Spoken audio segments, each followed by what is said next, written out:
Hi guys! Welcome back again to my channel. For today's video, samahan niyo akong mag-unboxing itong binili ko na bagong nail drill sa Shopee. Papakita ko sa inyo guys yung aking unang-unang nail drill simula nung mag-start akong mag-nail tech. Ito siya guys, oh.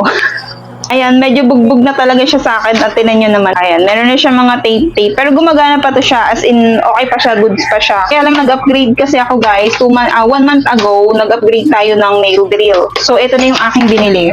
Ito yung ginagamit ko ngayon. Ayan, ito siya guys. Ayan, wala pa itong 1 month sa akin kasi 3 months pa lang tayo as beginner nail tech. Ayan, ito yung binili ko or in-upgrade ko dun sa una kong nail drill. This one is nasa 600 something, ganon. Ito yung binili ko. So, hindi ko na napakita to sa inyo guys dun sa review ko, previous review ko ng nail drill. So, ito, okay naman siya guys. Ang problema ko lang dito sa nail drill na to ay sobrang ma-vibrate.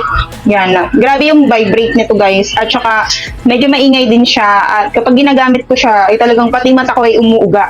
Lalo kapag magre-remove tayo ng soft gel extension. Ay, naisip ako mag-upgrade dahil, ayan, nakita ko rin yung mga reviews nito guys. And super maganda siya kasi nga, less vibrate nga daw to. Ayan, buksan na natin. Ayan.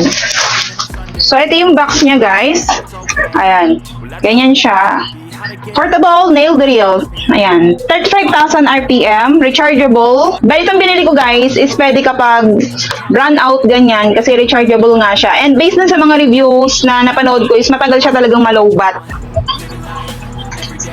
So, yung binili kong kulay is ganitong color, guys. Ayan. So, ganito yung tsura niya, guys. Ayan.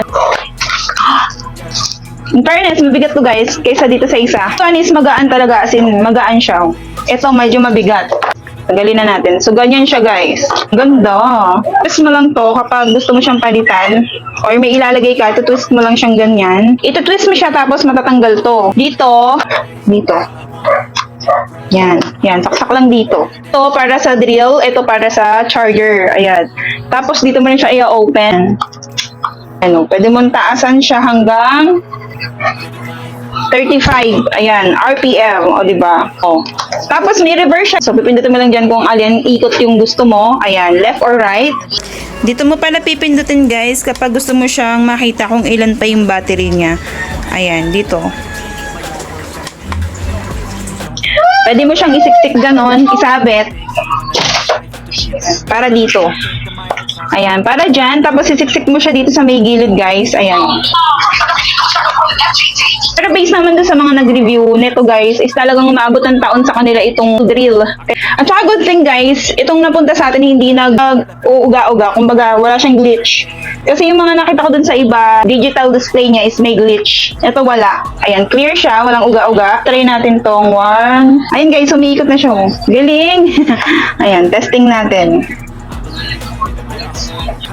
Wala, ang ganda niya gamitin. So far guys, nung tinanay ko siya dito sampo, hindi siya ma-vibrate. Tsaka kahit mabigat siya, maganda siyang hawakan guys. Ano lang talaga, magal sa akin itong bagong nail drill na to. Or live at my pace, you're only young once, yeah that's all great. But I also want a future where I'm okay. Living life is doing lots of cocaine. Wait no, it's living with no shame. Wait no, it's sleeping in on Sundays. I guess it's different for each of us and that's okay. Well I just wanna be happy. So ayun lang guys, thank you for watching again sa aking video at see you again on my next video. Bye!